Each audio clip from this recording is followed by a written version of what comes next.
Eh, Quiero empezar haciéndoles una pregunta. Levanten sus manos. ¿Cuántos de aquí saben qué es OT? ¿Ok? ¿Y cuántos de aquí saben qué es Living of the Land? ¿Ok? Eso es bueno porque el propósito del día de hoy es venir yo a explicarles qué son estos dos términos y cómo convergen. Bueno, y el título de mi presentación es Living of the Land en OT y ICS y detecciones efectivas, básicamente viéndolo desde un punto más de respuesta a incidentes y analista. Primero, ¿quién soy yo? Bueno, soy Damián Herrera, vengo de Costa Rica, ya llevo un tiempo en el equipo de respuesta a incidentes y análisis de sistemas industriales en IBM. Tengo una pasión por lo que son infraestructuras críticas desde que empecé en lo que es ciberseguridad. Pequeña historia, cuando vi Mr. Robot por primera vez, y ahí a los que no lo han visto, cuando Elliot logra sacar a Vera de la cárcel o vulnera también una infraestructura crítica, me quedó esa pregunta, ¿cómo es que él lo hizo? Y básicamente ahí empezó todo. Me he certificado en varios vendors de tecnología operativa, también he llevado bastante curso, igualmente de tecnología operativa. Por otro lado, me gustan mucho los ETFs y principalmente los ETFs también enfocados en lo que es infraestructura crítica. La agenda del día de hoy es primero darles una introducción de lo que es OT. Luego de eso vamos a pasar qué es Living of the Land y cómo converge en OT. Vamos a hablar de casos reales, vamos a hablar un poco de las superficies de abuso. Luego de eso vamos a ver un poco de señales y herramientas que se utilizan. Vamos a cerrar con una demo, que espero que todo salga bien, y luego las conclusiones. Entonces ahora les voy a dar, digamos que una clase de lo que es OT. ¿Qué es OT? OT significa tecnología operativa. Básicamente esa tecnología, a mí me gusta decirlo así, de lo que no se ve. Es lo que básicamente son las infraestructuras críticas, son la tecnología que involucra procesos físicos como lo pueden ser manufactura, plantas petroleras, plantas petroquímicas. Son todos esos sistemas que realmente no vemos, incluso hasta los mismos trenes, metros, tienen mucha tecnología operativa, entonces son lo que involucran procesos. Y es todo un mundo diferente a lo que se ve en IT. Voy a explicar un poco los componentes principales que hay en infraestructuras críticas. Primero tenemos controladores, que serían estos que están por este lado. Hay dos tipos de controladores. Uno que se llama PLC, que significa Programmable Logic Controller, y RTU, que es Remote Terminal Unit. La diferencia básicamente es que uno funciona por medio de cable Ethernet y el otro funciona por medio de forma remota, básicamente, por frecuencias. ¿Qué hace el controlador? Pensemos que estamos en una fábrica y tengo un brazo que pinta de color rojo. Y ya yo no quiero que pinte de color rojo, quiero que pinte de color azul. El controlador es el que va conectado a ese sensor del brazo, que le da la instrucción al brazo de, ok, usted ya no va a pintar de color azul, usted va a pintar de color rojo. El controlador es el que le hace instrucción al brazo. Luego de eso, tenemos lo que son HMIs, o Human Machine Interface. Yo, por sí solo, no me puedo dar cuenta de que si realmente el brazo va a empezar a pintar de color rojo. Digamos, si tenemos 20 brazos, ¿cómo yo me doy cuenta que todos los 20 brazos están pintando color rojo? Para eso tenemos un HMI. Un HMI es una pantalla que nada más me da la información visual. Yo llego a la pantalla y lo que voy a ver en la pantalla es básicamente que está pintando de color rojo. Simplemente eso es lo que voy a ver. Luego de eso tenemos los famosos SCADA, que significa Supervisory Control and Data Acquisition System. Los SCADA lo que hacen es centralizar toda la información de la fábrica y la información que nos dan los HMIs. Porque, por ejemplo, si tengo 20 brazos, lo más probable es que tenga alrededor de unos 20 HMIs. Y como un ingeniero en planta, para mí es muy difícil llegar y ir viendo uno por uno, uno por uno. El propósito de los SCADA es centralizar todos esos procesos dentro de la fábrica en un solo software. Luego de eso tenemos lo que son los DCS, Distributed Control System. Es un sistema muy parecido a los SCADA. Realmente la diferencia entre un SCADA y un DCS es que, igual como dije, los dos funcionan para monitorear y tener esa visualización de lo que está ocurriendo en la planta, pero los SCADA puede combinar diferentes vendors. En OT tenemos muchísimos vendors como lo son Schneider Electric, Siemens, Rockwell. Un SCADA puede centralizar todos los controladores de la fábrica sin importar el fabricante, pero los DCS no. El DCS tiene que ser todos los controladores del mismo fabricante. Si mi fábrica está llena de Schneider Electric controllers, yo voy a tener un DCS que va a ser un software Schneider Electric que va a centralizar toda esa información. Cada uno tiene sus ventajas. ¿Cuál se debe de usar? Como dije, depende de la planta. Hay plantas que se enfocan más en solo tener ciertos controladores, porque cada fabricante también especializa sus controladores para diferentes sectores de tecnología operativa. Como dije, hay un montón de sectores, el sector energético, tenemos el sector de manufactura, hay un montón. Entonces, ¿cuál se utiliza? Al fin y al cabo depende mucho del sector. Luego tenemos las estaciones de ingeniería o Engineering Workstation. Básicamente el controlador no da instrucciones solo, el controlador no puede dar las instrucciones, nosotros ocupamos algo para darle las instrucciones. Entonces, la cabeza de esas instrucciones están en las estaciones de ingeniería. Las estaciones de ingeniería tienen ciertos softwares que lo que hacen es hablar con el controlador y decirle al controlador, ok, usted lo que va a hacer es esto y esto y esto. Se le da una lógica, un código al controlador. Entonces, básicamente el poder está en las estaciones de ingeniería. Luego tenemos el CIAS Model, pero esto se los voy a explicar aquí. Primero voy a explicar la diferencia entre IT y OT. Primero que todo, en IT conocemos el modelo CIA, que es confidencialidad, integridad y disponibilidad. En OT eso cambia. ¿Por qué? Porque en IT priorizamos lo que es la confidencialidad, pero en OT eso da la vuelta. En OT vamos a priorizar primero que todo la disponibilidad. Una hora que perdemos de producción significa mucho dinero y nosotros no podemos perder dinero porque obviamente a la empresa no le gusta eso. Luego ponemos la integridad y como último la confidencialidad, porque otra característica de OT es que OT nunca se creó para ser seguro. Nunca se pensó que una fábrica iba a llegar a ser atacada. ¿Por qué? Porque siempre estuvieron aisladas, no pensaron que íbamos a evolucionar tanto, entonces nunca fue hecho con el propósito de seguridad. Y en OT metemos un factor extra, y este va a ser el factor en lo más alto de la pirámide, que es la seguridad. Nosotros trabajamos con personas en fábricas, hay vidas humanas. Nosotros cuando pensamos en operaciones OT debemos de pensar en priorizar lo de las vidas humanas y que ellos son nuestra prioridad siempre al trabajar. Ocurra lo que ocurra, debemos de pensar en una respuesta al incidente de forma que prioricemos la vida humana. Como dije, en OT básicamente tenemos procesos físicos, tenemos controladores, tenemos sensores, tenemos actuadores, tenemos diferentes sistemas a los que se ven en IT. También tenemos que tener un tipo de approach diferente. Por ejemplo, si ustedes en IT detectan que una computadora está con malware, ¿qué van a hacer? Ok, vayan a aíslenla, háganle una remediación y la vuelven a meter en la red. En OT no es así, no es tan sencillo. Uy, se detectó un ransomware en una estación de ingeniería o en un controlador. No podemos mandar a aislarlo porque vamos a perder producción. Estamos rompiendo la prioridad que es la disponibilidad.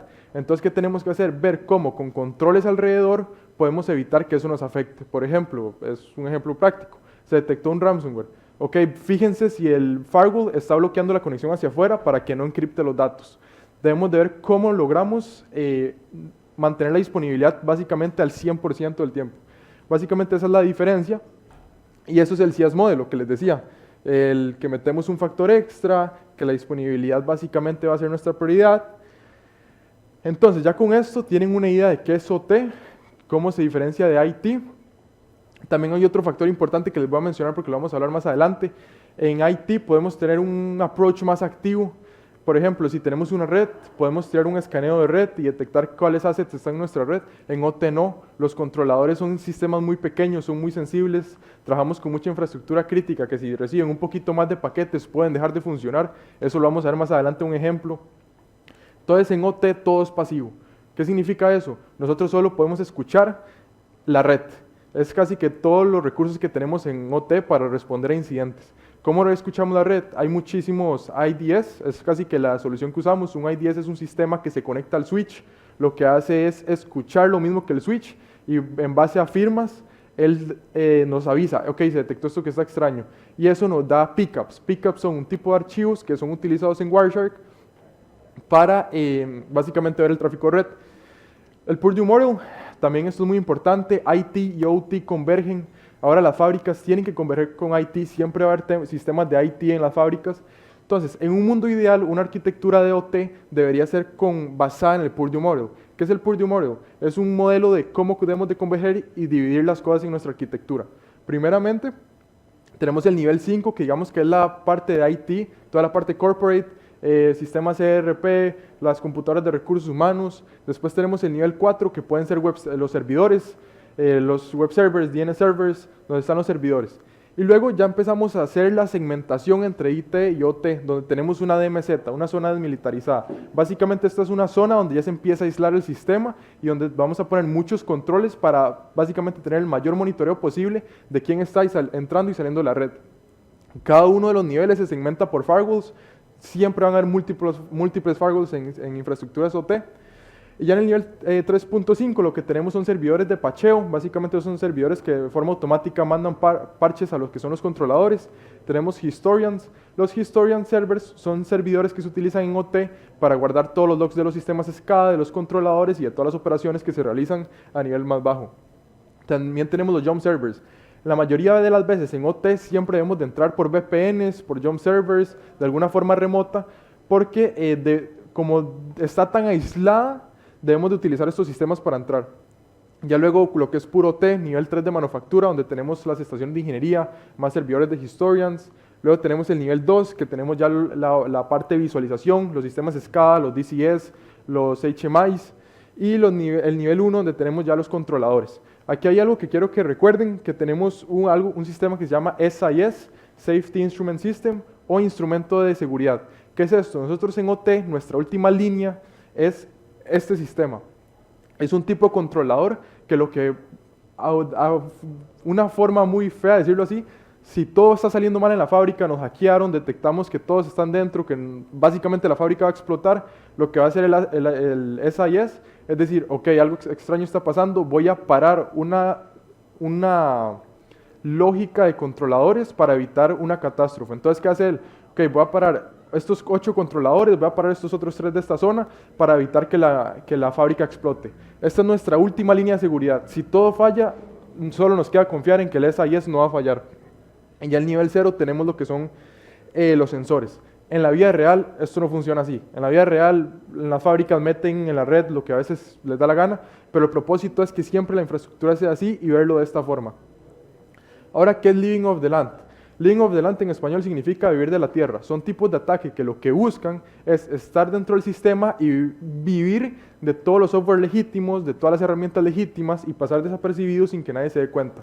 Básicamente es como que ustedes lleguen a una isla y ver cómo sobreviven 3 meses en la isla con los recursos que tienen. ¿Cómo lo hacen en OT? Por medio de accesos válidos, software de ingeniería legítimos, protocolos industriales y acciones funcionalmente correctas. Hay que entender que, como les dije, el PLC, bueno, los controladores no entienden lo que les estoy diciendo. Yo les mando el comando y ya, yo lo voy a hacer, pero ellos no saben la intención realmente de lo que está ocurriendo. Y más si viene de un software legítimo. ¿Y por qué el Living of the Land funciona también en OT? Como dije, OT no se inventó para ser seguro. Tenemos varios protocolos y la mayoría de protocolos son inseguros. Si hay tenemos un protocolo que se llama Modbus, que si hay alguien en la red y encuentra un controlador, yo por medio del protocolo Modbus le puedo enviar tráfico y Modbus no se va a preocupar en autenticar o asegurarse de que es alguien de verdad. Solo va a hacer lo que el origen le está diciendo. Además de eso, tenemos demasiados sistemas legacy. Es muy normal ver sistemas Windows 7, Windows Vista, Windows XP.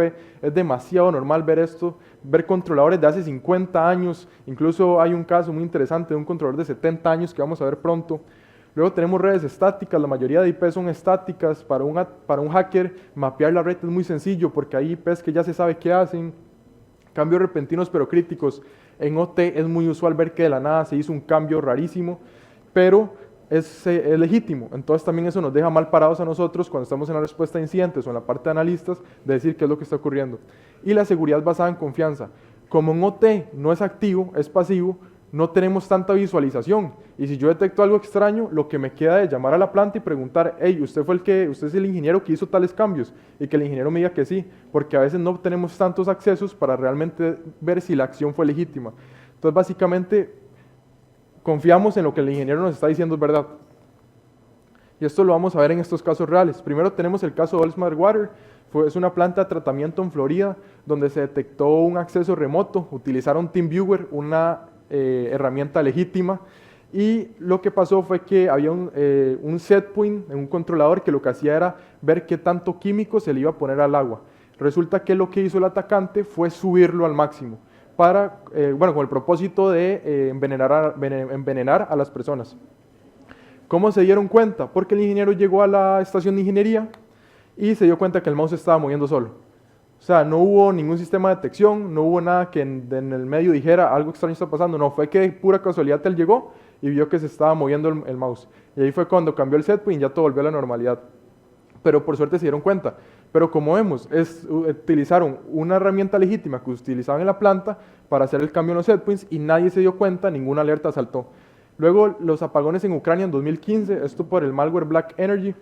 Básicamente ellos lo que hicieron fue, bueno, esto sí hubo un acceso un poco más ilegítimo, por medio de phishing entraron, ejecutaron unos macros, esto bajó un malware y empezaron a utilizar bibliotecas legítimas para empezar a mapear la red. ¿Dónde está la parte legítima en OT?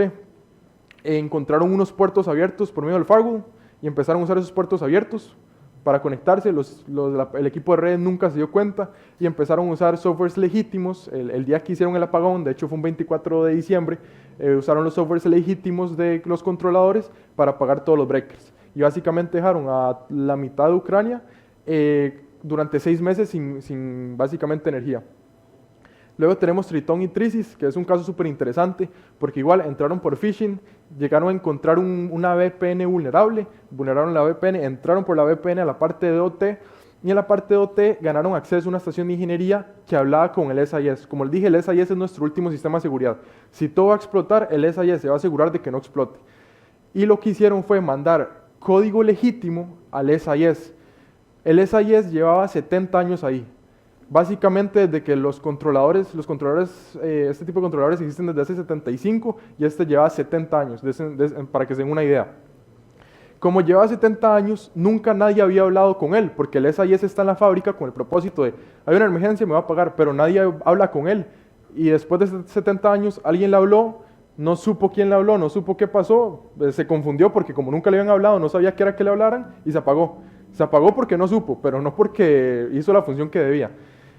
Entonces aquí vemos que los atacantes usaron un puente legítimo, además de eso usaron software legítimo y bueno, por suerte el SIS era tan viejo que no supo leer el código y se apagó solo. Luego tenemos el Marochi, el ataque Marochi. Este es muy interesante porque esto fue un ingeniero que le hizo un ataque a una empresa que no lo contrató. Resulta que el ingeniero tenía mucho conocimiento. A pesar de que no lo contrataron, tenía mucho conocimiento. Porque fue un gran error, porque resulta que los sistemas SCADA, algunos suelen utilizar radiofrecuencias. El ingeniero se fue cerca de la fábrica con una radio, logró interrumpir la radiofrecuencia y pudo enviar comandos por medio del sistema SCADA. Estuvo alrededor de 6 meses enviando comandos. ¿Cómo fue que se dieron cuenta? Fue que un ingeniero se dio cuenta que los comandos que le estaban enviando no se estaban ejecutando y se metieron a los logs y se dieron cuenta que es que alguien los estaba cancelando. Entonces, básicamente, no hubo ningún sistema que dijera, hay alguien dentro de la red. No, sino que legítimamente estaba usando radiofrecuencia, legítimamente estaba usando el sistema SCADA y legítimamente estaba cancelando los comandos de los otros ingenieros.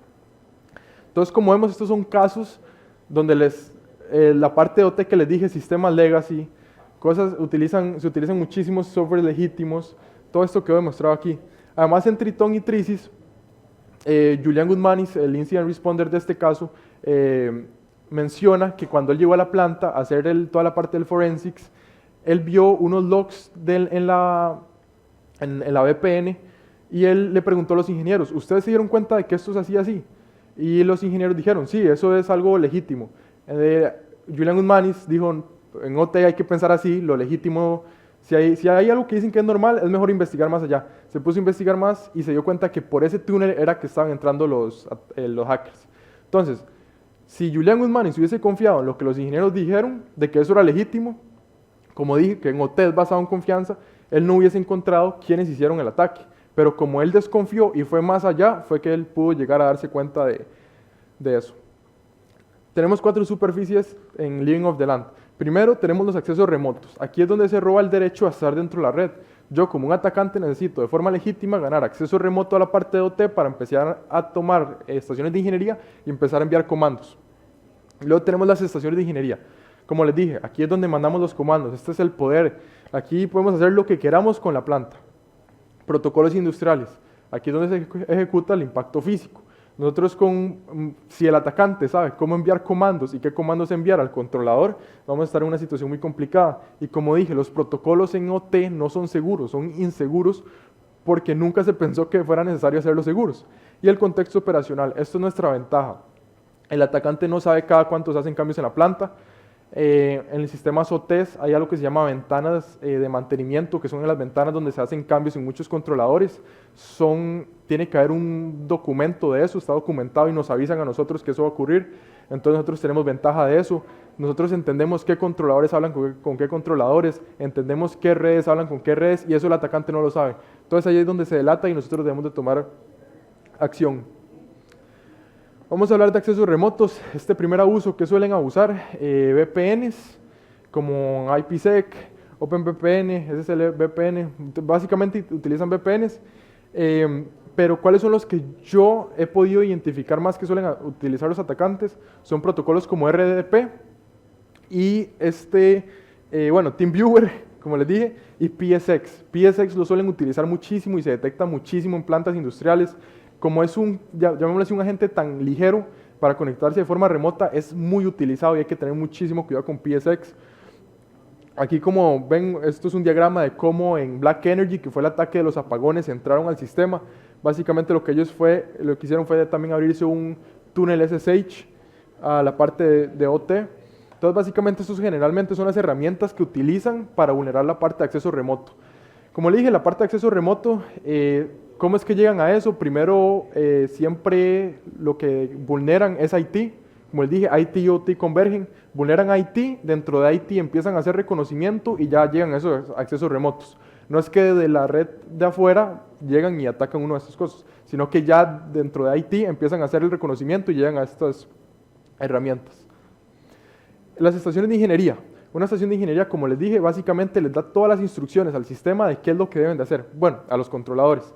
Los casos reales, estos son algunos logs de cómo se vería en un sistema. Por ejemplo, si yo detecto en un sistema en un log, que 47 controladores, la información de 47 controladores se descargó en 12 minutos, un domingo a las 2 de la mañana, eso para mí es sospechoso, porque primero, un domingo a las 2 de la mañana, ¿quién trabaja? Luego, 47 controladores en 12 minutos, eso no es posible a nivel de ingeniería, a menos de que sea un proceso automatizado. Y como les dije, cuando son muchos controladores, es en una ventana de mantenimiento, entonces ya yo debo estar notificado sobre eso. Esto para mí ya es un red flag gigante. 3 controladores apagados en 32 minutos. Ok, esto sí puede ser legítimo, eso puede llegar a tomar el tiempo de apagar 3 controladores, pero miércoles a las 4 de la mañana, ya eso a mí me da un pequeño insight de qué puede estar ocurriendo. Y una IP externa enviando comandos a un controlador, no hay mucho que decir. Una IP externa hablando con OT es el peor red flag que podemos tener. Detectamos una IP externa, ya es levantar todo. ¿Qué herramientas utilizan? En esto sí nos dejan muy mal a nosotros a veces, porque siempre utilizan softwares legítimos. Usan los softwares de Siemens, por ejemplo, uno de los más usados es Step7 y WinCC.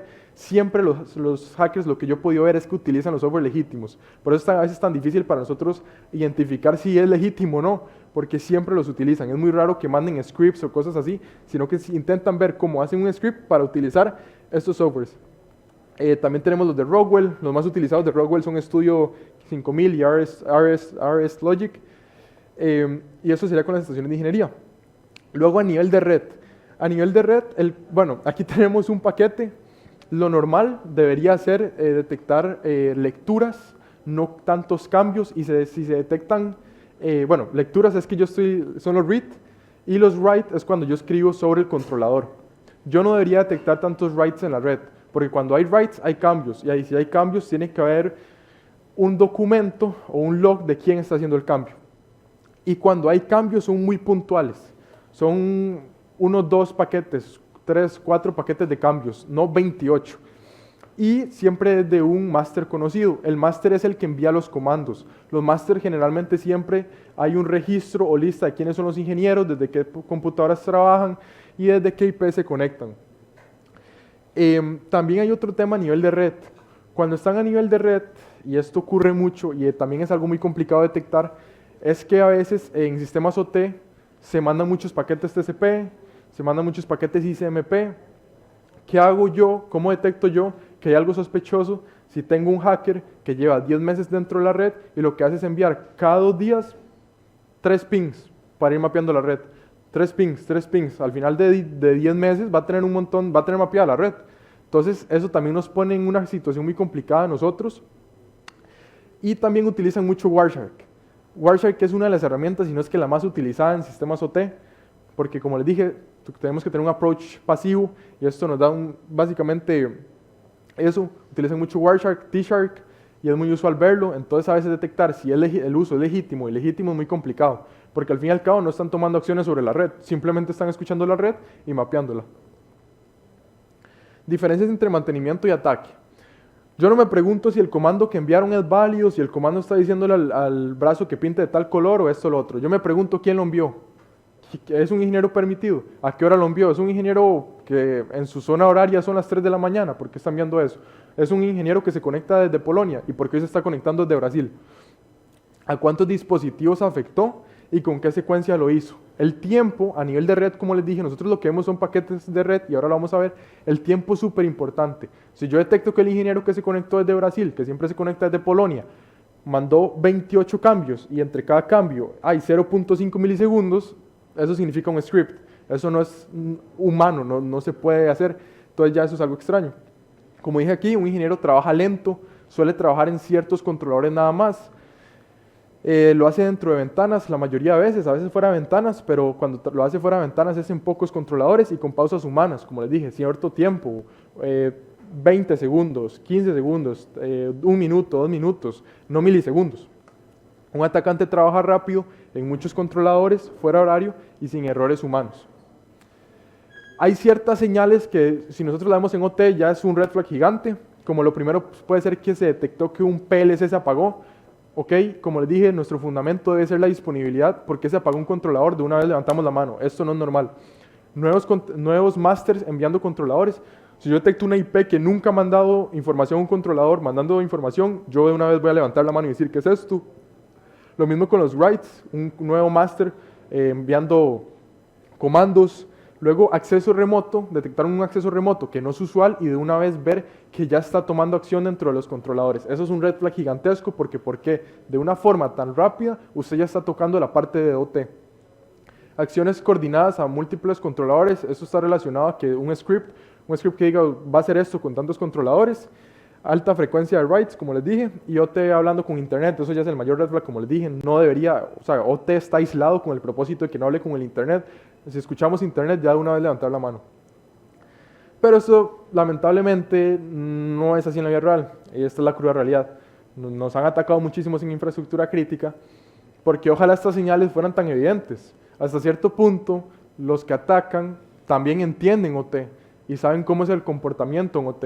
Ellos no se van a dejar ahí mostrar tan sencillo, ellos van a intentar esconderse el mayor tiempo posible, y eso es lo que nos ha afectado en OT, que nosotros al responder a ciertos incidentes o la detección de incidentes, se vuelve muy complicado detectar esos patrones, porque ellos se hacen pasar por ingenieros legítimos, tienen al fin y al cabo comportamientos legítimos, nada más que al momento de atacar, si atacan 20 controladores, 40 controladores, y lo hacen en 5 minutos, pero hay que ser honestos, como humano en 5 minutos no es suficiente tiempo para mí para responder al incidente, en 5 minutos ya me conecté al jump, nada más, y ya para cuando entro al jump ya todos los controladores están abajo, entonces esa es la dura realidad en OT, que nos deja un gran gap, pero bueno, ha habido mucha inversión en esta área, se han trabajado mejores herramientas para responder, pero igual los atacantes manejan muy bien OT, entonces saben cómo mantenerse bastante tiempo dentro de la red.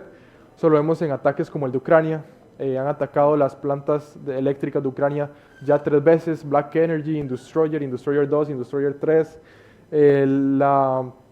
la planta de Jaguar estuvo un mes apagada, perdieron miles de millones de dólares, estuvieron tan mal que incluso tuvieron que pedirle, si no estoy mal, tuvieron que pedirle préstamos a gobiernos para poderse mantener porque iban a irse a bancarrota. Y el Tritón, el propósito era pagar los sistemas de seguridad para hacer una explosión en la planta petroquímica. Básicamente lo pudieron haber hecho si el controlador no llevara 70 años. Detecciones prácticas en OT.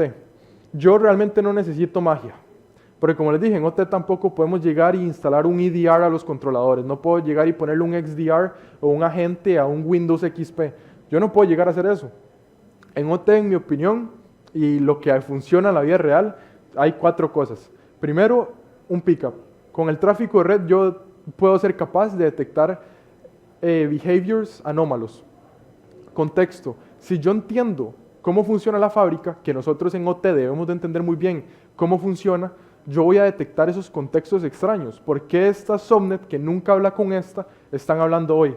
¿Por qué esta subnet lleva 3 meses enviando paquetes TCP port scans, escaneos por TCP, cada 2 días manda 10? ¿Me entienden? Es entender esos contextos y identificarlos. Básicamente el trabajo más bien es como de hunting, de ir buscando esos threads. Gestión de inventario. En OT una de las cosas más importantes es el inventario. Nosotros, como les dije, no es activo, nosotros no podemos tirar un escaneo de red. El inventario y saber las IPs de todo, cómo funciona todo y qué son todos, es nuestra mayor prioridad en OT y es lo que nos va a dar las herramientas después para llegar y decir, ok, esta IP está haciendo esto, voy a ir a buscarlo en el inventario. Esta IP es un sistema que envía cierto polling cíclico. Un polling cíclico es que envía comandos de lectura a los controladores. Y logs básicos. Okay. Ahí, ok, ok. Y logs básicos. Con estos 4 elementos, uno básicamente que tiene que hacer magia y detectar esos comportamientos extraños. Errores comunes en OT, tratar OT como IT. Como les dije, nosotros en OT no podemos tener approach como en IT. Muchas personas llegan y dicen, ok, vayan, aíslen tal sistema. No, no podemos aislarlo. No es así, no funciona así. O dicen, ok, háganle un escaneo con un Nessus Scanner a tal computadora para ver qué vulnerabilidades tiene. No, tampoco puedo hacer eso porque la computadora es una Windows XP y puede verse afectada. Y eso ocurre mucho en OT. A veces piensan que es como IT y no, realmente no, es un mundo totalmente diferente. Aquí los números se dieron la vuelta, si se dieron cuenta. Pero la siguiente sería no hablar con operaciones. Nosotros somos un equipo, la parte de detección y de ciberseguridad. Yo detecto algo, llamo a la planta de una vez. Yo no tengo por qué esperarme y asumir cosas. Si yo tengo la disponibilidad de llamar a la planta y decir, hey, usted está haciendo cambios, hay que hacerlo. Hay que al fin y al cabo confirmar que eso está ocurriendo. Y mucha gente asume en OT y ese es uno de los mayores problemas. No podemos asumir, debemos de estar seguros porque es infraestructura crítica. Si asumimos y es un error, va a costar vidas humanas al fin y al cabo. Falta de conocimiento. Los ingenieros en OT no todos tienen conocimientos de ciberseguridad, no todos están tan metidos en el área. Y a veces, de hecho, es basado en experiencia real, hablar con ciertos ingenieros tiende a ser complicado, porque ellos no entienden ciertas posiciones de seguridad que uno les dice, ok, esto no es compliant, esto puede afectar el sistema, a ellos les da igual. Al fin y al cabo, la mayoría de ellos son personas que lo que se dedicaron es automatización industrial y lo que hacen es tirar código de forma efectiva a los controladores. Pero ellos no se preocupan por la parte de ciberseguridad porque al fin y al cabo no es la responsabilidad de ellos. Y aislar no significa seguridad. ¿Por qué? Porque en OT se ha pensado que aislarlo va a significar que nos va a dar seguridad, pero no, eso es incorrecto, solo nos da otros parámetros de ataque. Ok, yo aíslo tal máquina. Las máquinas tienen entradas USB. Lo que estoy haciendo es nada más dejar un gap ahí de que alguien entre a la planta y conecte un USB. Y cuando conecta un USB, ya yo no tengo ni siquiera visión de qué está ocurriendo en esa parte de la producción. Entonces, aislar no significa seguridad. Vamos a ver la demo de forma rápida. Tuve que hacer un video para esto. Básicamente aquí, para que se den una idea, esto es un tipo de estación de ingeniería simulándola, donde va a enviar código. Esto es un controlador y este es el tráfico de red. Lo que quiero que vean es lo similar que se puede ver el tráfico a nivel de red. Como les dije, nosotros la ventaja que tenemos en OT es que a nivel de red podemos ver los comandos que se están enviando a los controladores. Entonces, por ejemplo, ahí les estoy enviando algunos de lectura y les quiero que noten una cosa ahorita. Ok, déjenme ver si puedo. Está complicado, pero yo casi que voy a explicar lo que está ocurriendo en cada cosa. Lo que estoy esperando es terminar de tirar los comandos. Ok, por ejemplo aquí, yo soy un ingeniero legítimo. Duré 2 segundos mandando mandé otros 2 segundos. Como de 2 en 2 segundos voy enviando. Y eso que voy rápido, pero eso es un flujo normal. Puede que un ingeniero vaya mandando de 2 en 2 segundos. Generalmente dura un poco más, unos 10, 20 segundos. Lo que estoy mandando son reads, writes y read. Pero ven, 2 segundos, lo que debería durar un ingeniero. Yo, en la parte de cuando vemos los incidentes, eso es una de las cosas en las que más me fijo, el tiempo. Esto es legítimo al fin y al cabo. Estoy viendo comandos legítimos, duró 2 segundos cada cierto tiempo. Y ahora vengo a la otra máquina y aquí hice un script de Python y esto también es leading off the land. Muchos sistemas SCADA modernos utilizan Python, entonces eso significa que las computadoras tienen Python instaladas. Yo puedo, como atacante, utilizar Python, hacer una automatización para enviarle comandos a los controladores. Eso es lo que hice en este caso. Donde le hice un ataque a un controlador. Y como ven, básicamente esto es un flood, llamémoslo así, al controlador, que el propósito de esto es que el controlador se apague porque recibió demasiados comandos. Como vemos, es cuestión de milisegundos entre cada uno de los comandos. Milisegundos, milisegundos, milisegundos. Yo detecto esto y una vez voy a llegar a levantar la mano. Además que son demasiados comandos, entonces eso no es usual. Como dije, en OT los comandos son puntuales. Luego de eso, y les voy a enseñar un ataque que es muy crítico en OT. Muchas de las cosas que ocurren en OT es para robar data. Muchos atacantes se meten, viven dentro de la planta para robar información. Y por ejemplo, aquí voy a hacer eso, voy a robar información. Aquí es muy difícil de ver, pero aquí saqué los valores que tiene el controlador y aquí generó un paquete, un simple paquete de lectura. A veces es muy difícil, como yo, analizando este behavior, como yo me doy cuenta que ese paquete no es legítimo, si solo envío un paquete, no es nada extraño. Entonces, eso son patrones que hay que identificar. Al fin y al cabo, todo es una cuestión de contexto. Y bueno, ahí como marqué, ahí fui capaz de con solo un paquete, a nivel de visualización, solo sea un paquete de red, saqué la información del controlador. Y póngase a pensar que un contexto de la vida real que tengo que leerme, bueno, porque esa es la vida real, tengo que leerme miles de pickups, como a veces detectamos esos behaviors de, ok, este IP de origen envía ciertos reads cada cierto tiempo. Como les dije, al fin y al cabo tenemos que guiarnos por el contexto. No podemos confiar casi que en nada en OT. Básicamente, bueno, como conclusión, en OT debemos de empezar a adaptar un sistema Zero Trust, hay que empezar definitivamente con el tema del contexto. Nosotros no podemos dejarnos guiar porque, como les dije, lo que les enseñé hoy fue una muestra de que todo en la planta nos puede mentir. Utilizan software legítimos, utilizan conexiones legítimas, utilizan comandos legítimos, utilizan protocolos legítimos. ¿Cómo yo me doy cuenta de que algo es extraño? Patrones, tiempo, quién lo envía, desde dónde lo envían.